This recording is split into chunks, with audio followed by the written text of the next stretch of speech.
le journal de Web Information Télévision. Mesdames et messieurs de partout où vous êtes, bonjour et bienvenue en début de cette édition dans son point de presse tenu après la signature de l'accord entre la République démocratique du Congo et le Rwanda. La ministre des Affaires étrangères, Thérèse Kaikwamba, affirmation des éléments essentiels de cet accord. Cet élément en anglais avec sous-titrage français nous en donne un détail. Thank you.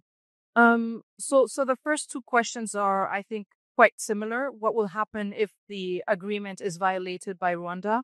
And the second question, which goes in the same direction, is that it's not the first time that Rwanda and the DRC have signed an agreement and also committed to contributing to mechanisms. Again, what is different this time? So I will just merge the two and answer them.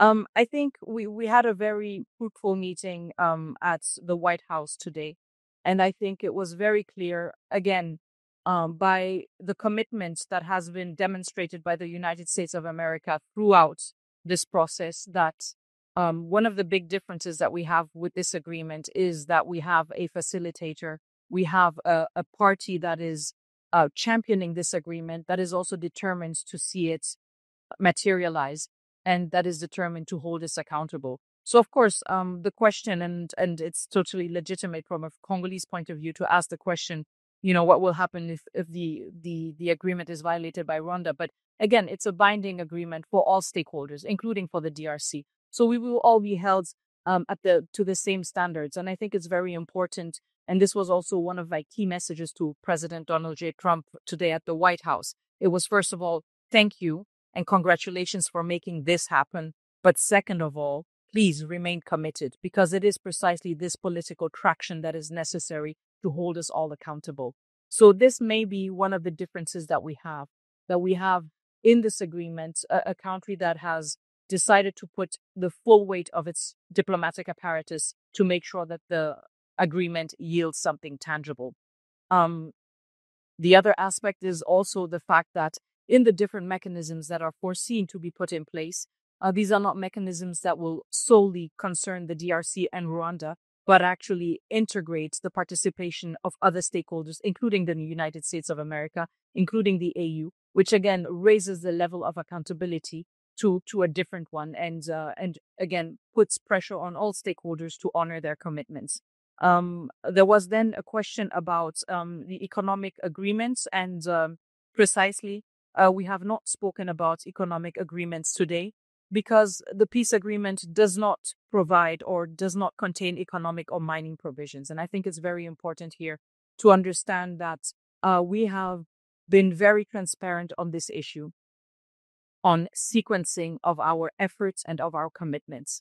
We cannot expect to have long-lasting peace, to have successful economic perspectives if the key issues of territorial integrity, protection of civilians, humanitarian access, the return of the legitimate state authority are not addressed. This is not an environment that is viable for any kind of economic investment or for any kind of economic agreements. And so it's important to also understand the fact that there is a very clear and deliberate sequencing here. We're focusing first on restoring state authority. We're focusing first on putting an end to hostilities. We're focusing first on making sure that we regain full control over our sovereign territory. And then, of course, as anywhere else on earth, business can happen. Economic contracts or deals can be signed. But first and foremost, we need to make sure that these aspects are taken into account and materialize. And I think it's very important here to highlight the fact that the element of economic regional integration was always a driving factor in President Félix Antoine Tshisekedi's regional approach to peace and stability within the Great Lakes region, not just with Rwanda, but with all our neighbors. It was his first priority when he was voted into office in 2018 and took office in 2019. Rendons-nous en province de l'Ituri dans le but de rétablissement de la paix dans cette province et la cohésion sociale. Un protocole d'accord a été signé par les membres du groupe armé en présence du gouvernement provincial. Rit Mango depuis Ituri pour les détails. La province de l'Ituri vient de franchir un pas décisif vers la paix. 6 groupes armés opérant autrefois dans la région ont signé un protocole d'accord historique, marquant ainsi l'ouverture d'une nouvelle page de l'histoire de cette province, meurtrie par des années de conflits. Les résolutions issues de ce pourparlers poursuivent un seul et unique objectif, le rétablissement total de la paix, la sécurité et la cohésion sociale en Ituri. Cet acte fort est le fruit de plusieurs jours de dialogue intense, de médiation des volontés politiques. Nous, membres, groupe armé FRPI, URDPC Barkodikou, FPIC, MAPI, Autodéfense et Chiniatoun, participant au dialogue tenu du 23 au 28 juin 2025 à Aru, prenons les engagements et les résolutions de ne pas utiliser la violence contre les femmes, les filles et les enfants comme moyen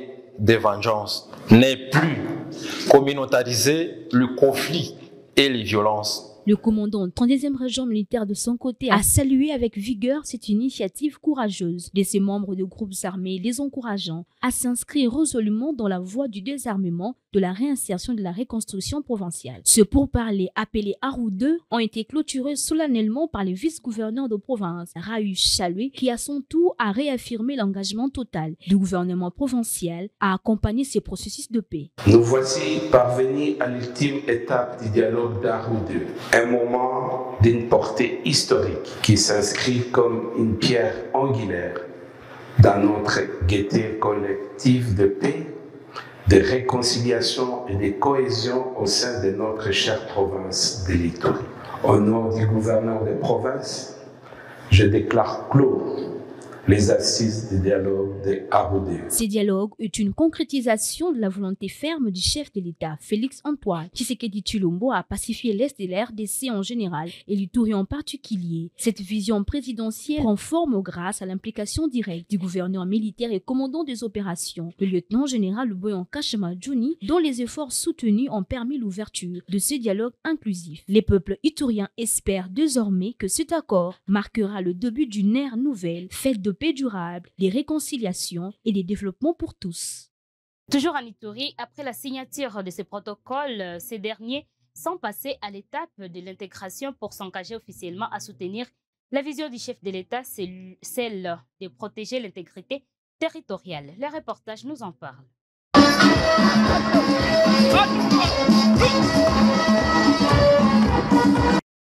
Après la signature de leur acte d'engagement lors du dialogue d'Aru 2, les groupes armés de l'Ituri se disent prêts à soutenir la vision du chef de l'État, Félix Tshisekedi, celle de défendre la patrie contre les agresseurs étrangers en adhérant à la réserve armée de la défense, notamment la milice Codeco. Au cours d'un défilé et d'une parade civilo-militaire organisée en marge de la fête de l'indépendance de la RDC, Isaac Rehema, porte-parole de IRDPC Codeco, affirme être prêt à sensibiliser et mobiliser ces éléments pour la défense de la patrie, mais avant tout, il demande la prise en compte de leur cahier des charges. Nous, le groupe armé URDPC par Codeco, nous avions montré notre patriotisme à l'intention de notre pays, la République démocratique du Congo.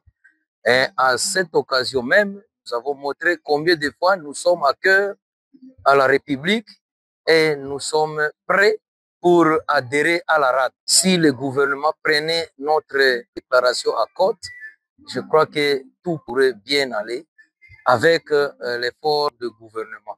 Présent à cet événement, le lieutenant-colonel Emmanuel Libandi, point focal de la RAD Ituri, a profité de cette opportunité pour sensibiliser ses groupes armés à faire la paix et à soutenir la vision du président de la République afin de barrer la route aux ennemis du pays. Il les appelle à adhérer massivement à la RAD et d'autres groupes armés en Ituri sont invités à emboîter les pas. Nous faisons l'appel aux 6 groupes armés Ituri, Codeco, Autodéfense, PIC, FRP, MAPI, Chiniatoun, autrefois divisés et en conflit, désormais rejoint la réserve armée de la défense en sigle RAD. Cet acte marquait un tournant historique. Il renonce à la violence pour s'engager dans le désarmement, la paix et la défense de la nation. À travers cette adhésion, ils répondent à l'appel du chef de l'État, Félix Antoine Tshisekedi Tshilombo. Ils se unissent sous la vision d'une nation pacifiée, unie et reconstruite.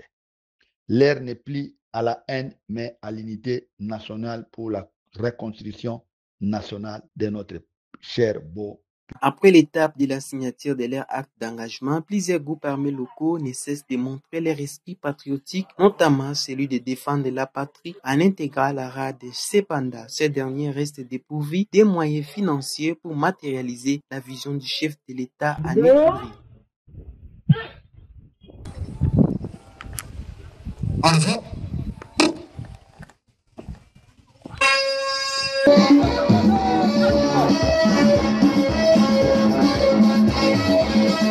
Masculinité positive dans cette édition du journal. Mesdames et messieurs, à reconnaissance de son engagement et de ses contributions louables pour la société, la ville de Lubumbashi a vibré au rythme de la danse en honneur de Madame Cynthia Katanga, qui a été nommée femme exceptionnelle par la dynamique Femme Katangaise. Revivons ces moments dans ces reportages.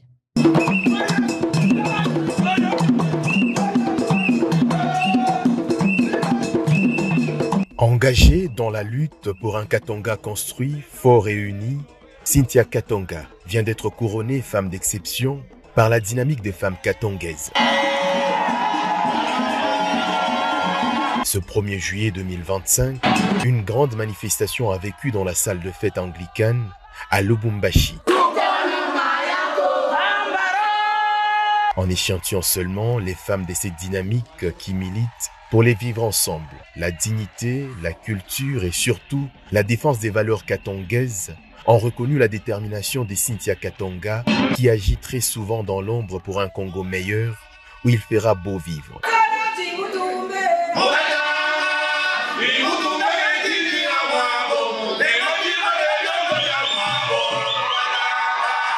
Dans ce mot des circonstances, la présidente de la dynamique katangaise a dévoilé les motifs de ces couronnements. Aujourd'hui, nous remettons un diplôme de mérite à une femme de courage, de détermination et de cœur.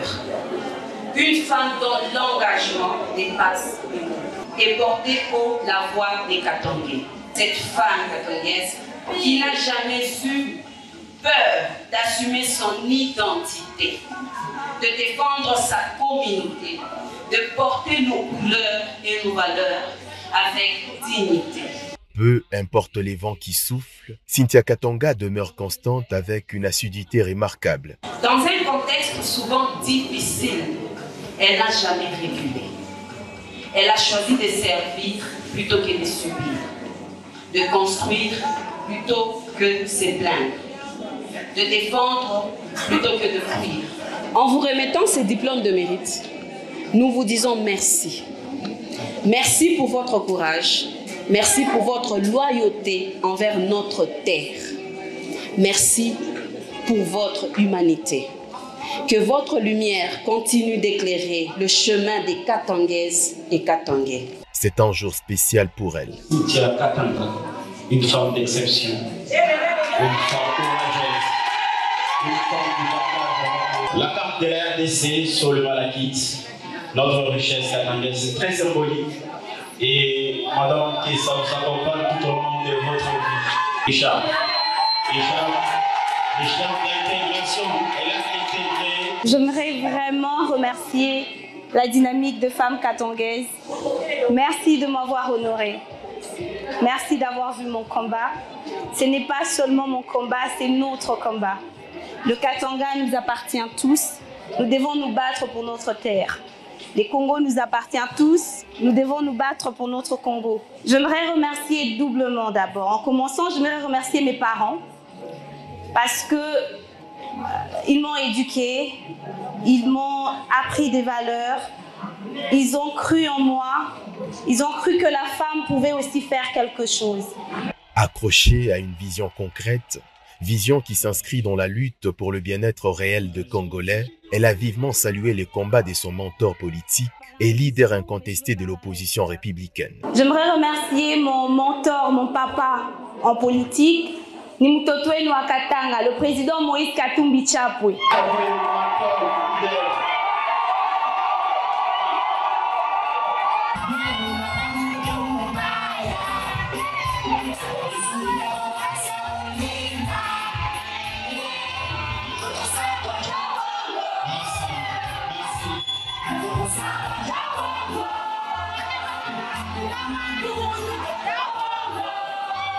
Merci beaucoup au président Moïse, parce qu'il a cru en moi. Il a cru en moi, il a cru en mon potentiel.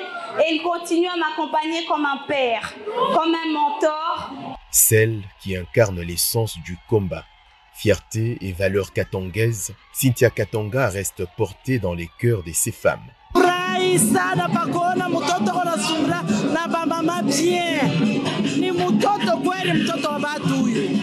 Tunamwombea Mungu kama Mungu anashikia akatushikia. Na furaha mnene juu ya chairman, juu ya mama Cynthia wetu anayua kuchunga wa mama vile Mungu alimchakula. Tutakuwa naye pamoja hata miaka na miaka papa. 2028 katumicha kwa chairman ni wetu. Kumusawa Jobongo. Ces brevets de mérite viennent d'aligner en ce jour Cynthia Katonga au rang des femmes qui ne jurent que pour un Katonga fort et uni où les valeurs civiques et morales maintiennent son identité au Congo. Mesdames et messieurs, vous servir reste notre devoir. Merci pour l'attention que vous avez portée à suivre cette édition du journal.